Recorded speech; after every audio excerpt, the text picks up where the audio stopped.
Okay guys, today I'm doing Pluto in the 4th house in the Evolutionary Astrology. My name's Penelope and I live in London, and I'm going to read these slides to you, and it's not going to be a long video, so if you stick with it you'll understand what Pluto in the 4th house in Cancer means to you. So you can look at this as a transit or a placement, or even in your solar return. You can look at this either way, but it's worth noting that it is Pluto in the 4th house, and I've already done 1, 2, and 3 in the previous videos, so you can check those out. But here goes. So Pluto in evolutionary astrology relates to the soul and the soul's underlying evolutionary desires. It is the depth of our unconscious and out of our awareness. We can see that we may repeat unwanted patterns in life or experience the same repeating issues, and our Pluto placement and our transit holds information that, when understood, can smooth our passage through time. So I can't tell you enough that when I understood my Pluto through evolutionary astrology, I began to be able to see my life quite clearly in understanding the symbolism and what it meant to me. And I'm going to go to the next slide. And continuing on, knowing our Pluto placement and our chart helps us to objectify, and it enables us to look at our life and know ourselves. The transit and our solar returns and our aspects to Pluto show us what is being reborn and what is dying or stale, and what needs to change or to be released. It is looking to see what needs to end to allow for rebirth and for regeneration to occur in our lives. Through life, we can experience dark nights of the soul, and this is a door to our deeper self. Our life experiences need to be examined so any wounding or painful events can be thought out, which allows for rebirth. We are here to live fully with an open heart and explore the world that we live in, and to transform and transmute what holds us back. So next slide. The question, why am I here?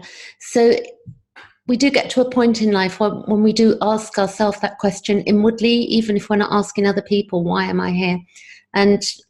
But asking ourselves and then looking at astrology, we can draw some conclusions and answers, because it allows us to objectify. And it's also what Carl Jung would have said, it would be looking at our shadow.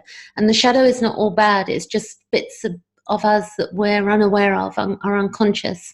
So hand in hand, I do look at Carl Jung's work as well, and any complex PTSD, early trauma that we may have had that is holding us back. It's all connected. So here is a chart. It's my birthday on the 21st of May. So this is a solar return, and you can see, I'm just going to get my pointer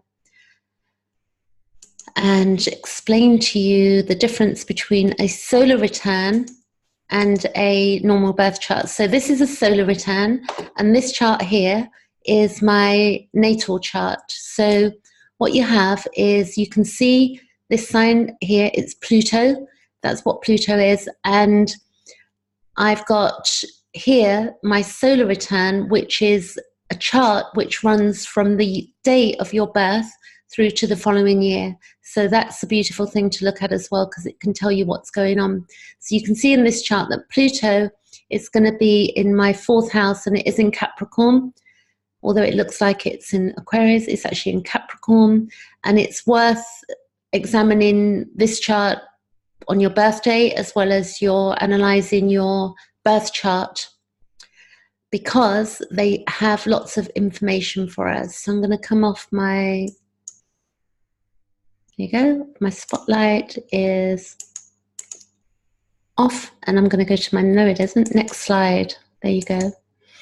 So a natal chart, ultimately, it's a representation of our potential.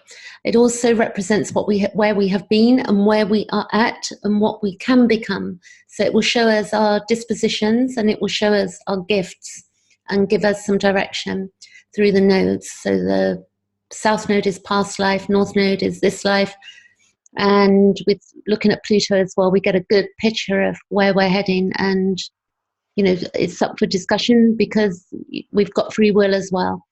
But I'm going to read here. Pluto works in 3 ways in our charts. It can be cataclysmic due to resistance, So if we resist something, like if we, you know, for instance, you have a running bath and you resist turning the tap off, then the bath is going to flood, the water's going to flow over. Simple example. And that could be cataclysmic because it could flood your house as an example. But clearly we've got more serious events that can come from cataclysm. So then we got 2, which is wanting to change in some ways and resisting in other ways out of fear of uncertainty. So the truth is that a lot of us do that. We, you know, we'll change in some ways and other ways we'll resist. And that's the way most of us live. And then 3, we have really positive aspect where we jump into one's heart and soul with the desire to understand, learn, and eliminating our own resistance. And that would be the perfect idea. But again, we're humans, so we can bounce around in number 2. We have free will, and knowing this means we get to make choices. It is important we look at the totality of our chart. And in evolutionary astrology, the baseline used will be Pluto and the North Node and the South Node. I like this picture of the planets. I think it's beautiful. I found that on Google. Next step here. So here we go. If you've been waiting for to understand Pluto in the 4th house or in Cancer, this is what it means. So it can be a transit, it can be your placement, or it can be a solar return. So Pluto here will be a time of examining one's emotional security and what forms the base of emotional security. It's about our self-image, feelings, moods, and dependencies. It's a time to examine one's early life and upbringing, looking at the impact as mirrored through parents. This will also apply to those that are parents and how they have responded to children. This cycle is an ending chapter and a beginning, a new phase, a time of elimination and change and a releasing of all forms of dependency and emotional security, dependency linked to external situations. For many, this period can feel very difficult, feelings of removal of the foundations. When the foundations are gone, we get to see ourselves fully. Our self-image for all has been conditioned, and Pluto here allows for a new self-image to be formed.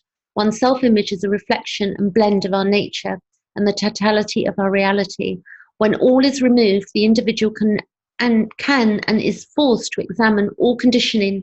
Emotions may surge from the inner depths and reflected back. The examination of how one's life has been put together and the looking at the reasons. A time of changing old habits and behaviors, and a time we change the emotional responses towards oneself and others. A clearing out of all external dependency with regard to emotional security. There can be a loss of work, a family member, confrontations of an emotional nature. And the next slide is continuation. This process is one of emotional cleansing and releasing from patterns, emotional patterns from lifetimes where we have been stifled and have been denied. Each shift and the emotional intensity on moods and feelings and emotions encourage awareness consciously, the removal of old ways of responding to life. Self-absorption must occur. It is the way an individual can examine the bases. We can imagine the basis and cause and reason for emotional responses, needs, demands, security equations, self-image, and the impact on the early environment and any personal stagnation. Stagnation advances the opportunity to change. Issues not resolved can show up as irrational behavior and combustive. This is a perfect time to terminate and end relations that are too difficult to resolve, a time to reflect with consciously, a total look at every event, the circumstances and situations that occurred in life to date. View all inner dynamics for the purpose of becoming aware of our one inner nature and the structure. One must communicate that which is to be and is being dissolved from the inner depths, the purging, cleansing, the emotional structure. One must express in order not to implode. One will require one other in the immediate environment who can be trusted and who is mature enough to allow this process to take place. There can be super sensitivity or an intense feeling of being vulnerable. Emotional needs can seem childlike. Age matters not. Those in close contact need to help minimize external dependency. here we have total rebirth of the inner and emotional structure and self-image, the releasing of old emotional patterns, and the minimization of external dependencies equates to rebirth. This is a brand new start and chapter in the person's life. So clearly you can see I've got this as a solar return, and not as a transit. My transit's happening in the second house, but this is in my solar return. So this is really where I'm at in my life right now. But next slide I will share. I love this. This is Yoganda, and he says, mankind is engaged in an internal quest for that something else he hopes will bring him happiness, complete and unending. For those individuals who have sought and found God, the search is over. He is that something else. So in that statement, I would say that, you know, God can be whatever it can be source, it can be a goddess, it can be whatever you feel it to be. But there's definitely some power that is much more, you know, it's not separate to us, but to acknowledge that there is a power. And it's a power that I know. I would absolutely say that I know there's something bigger than all of us, but not a bad thing, a great thing. I've got Carl Jung here, a couple of sayings that I like, quotes of his. I'm reading quite a lot of his work at the moment and listening to a few audible books on his work. He says that until you make the unconscious conscious, it will direct your life and you will call it fate. And we can see how this statement has a direct connection to Pluto, if you understand Pluto. If not, then you won't, but I can see it. And what you resist not only persists, but will grow inside. So that's about not, you know, resistance. It's like we've really got to look. So resistance determines the magnitude of our problems or our confrontations. And our confrontations are basically 8th house stuff is, you know, where we have our confrontations, birth, death, taxes, and so forth. So astrology is a beautiful, beautiful tool. I know that much. It's helped me immensely. And the last slide is one from last, source material that you can check out, Jeffrey Wolf Green, Pluto 1, Evolutionary Journey of the Soul.